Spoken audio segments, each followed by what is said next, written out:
Olá pessoal, vamos começar agora a nossa aula sobre vias energéticas, uma primeira aula sobre fisiologia do exercício.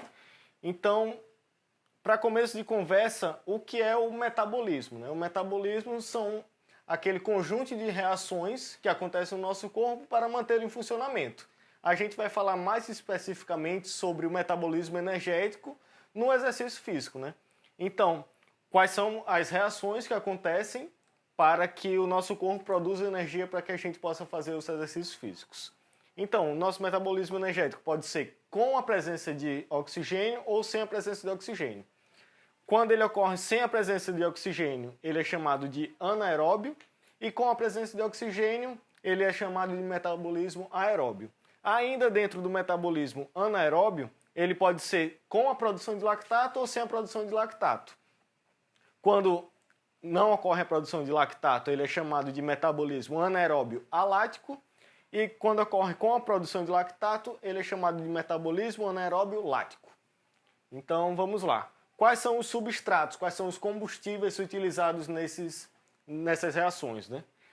Então, no metabolismo anaeróbio alático, já que não ocorre a produção de lactato, ele utiliza prioritariamente o sistema ATP-CP, né? Então, o ATP e a fosfocreatina.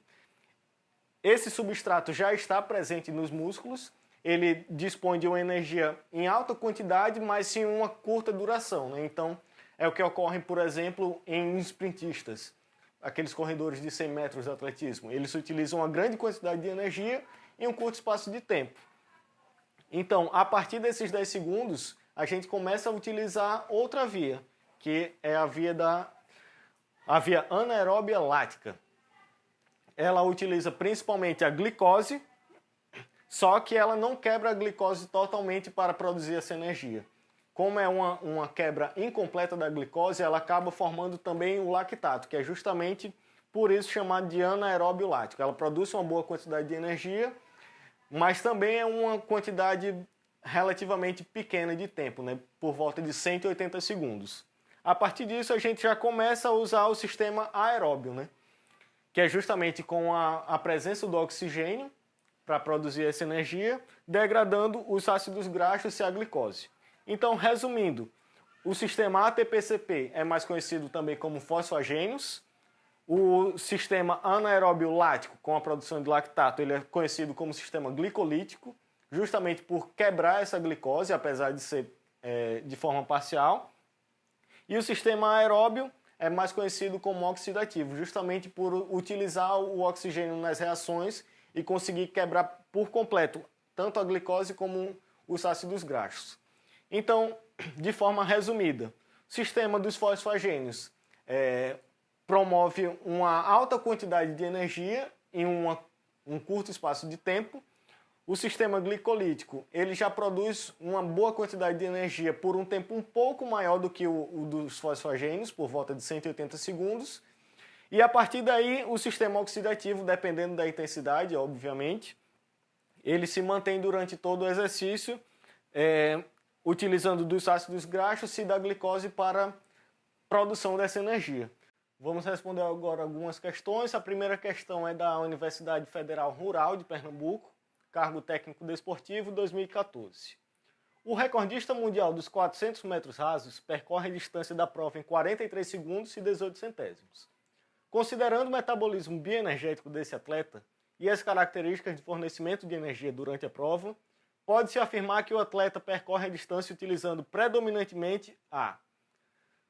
Nos itens a gente pode perceber que tem potência e capacidade. Qual é a diferença desses dois termos? Capacidade é justamente a capacidade de produzir aquela energia e a potência está relacionada à velocidade de execução daquele movimento. Então, potência aeróbia é a velocidade que eu consigo utilizar o metabolismo aeróbio. No caso, como é uma prova de 400 metros, cerca de 43 segundos, a gente tem o metabolismo anaeróbio lático. Então, o metabolismo anaeróbio alático, que é o ATP-CP, dura por volta de 10 segundos. O oxidativo já é a partir de alguns minutos de execução. E essa velocidade intermediária, né, essa duração intermediária de 43 segundos, é justamente o metabolismo glicolítico, né, o sistema glicolítico, metabolismo anaeróbio lático. Então, a gente pode perceber que uma prova de 43 segundos, 400 metros rasos, tem como o sistema principal, predominante, a potência anaeróbia lática. Então, é a velocidade que ele consegue executar aquele gesto utilizando o metabolismo anaeróbio lático. Porque o metabolismo anaeróbio alático, ele termina com uma curta duração, né? Então, cerca de 10 segundos, a partir daí ele já começa a quebrar a glicose para fornecer energia, então a resposta correta é a potência anaeróbia lática. Segunda questão, banca Acessos, Prefeitura de Guaramiranga, do Ceará, prova de 2019. Todo educador físico que deseja prescrever atividade física adequadamente deve ter um bom conhecimento de fisiologia do exercício.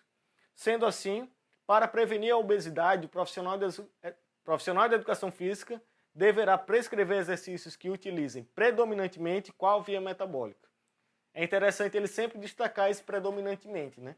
Então, não quer dizer que um exercício de intensidade moderada de 30 minutos só vai utilizar o metabolismo aeróbico.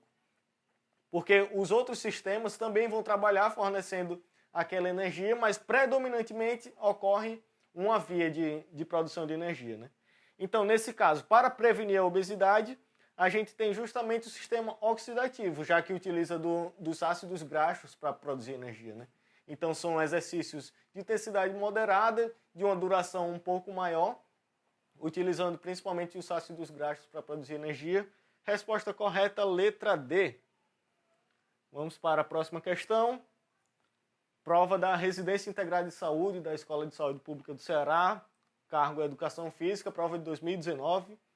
Segundo Macardo, 2016, a ressíntese dos fosfatos de alta energia é rápida durante a atividade física intensa e de curta duração. Acúmulos rápidos e consideráveis de lactato sanguíneo ocorrem principalmente no músculo agonista, movimentos máximos entre 60 e 180 segundos de duração. Levando-se em consideração a informação prévia, visando evitar o aumento de acidez muscular no atleta, qual seria a estratégia apropriada para que ele ou ela continuasse por mais algum tempo na atividade sem que houvesse um aumento de lactato sanguíneo?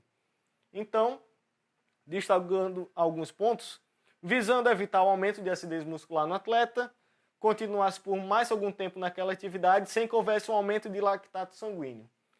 O lactato sanguíneo é produzido pela quebra parcial da glicose. Então, é o sistema, o metabolismo anaeróbio lático, né?